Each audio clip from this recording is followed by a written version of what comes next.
Bona tarda a tothom. En nom de Fundació Catalunya Caixa estic molt contenta de donar-vos la benvinguda a aquest acte. En primer lloc, agrair-vos la vostra assistència perquè aquest acte l'enllacem amb els actes i activitats que han tingut lloc el dia 28 de setembre, Dia Mundial de les Persones amb Sordesa.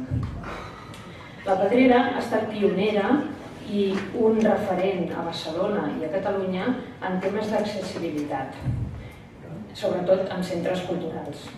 Des del 2005, la Pedrera Accessible, que és un programa específic que tenim, es treballa per oferir un accés igualitari als continguts culturals que aquí s'organitzen.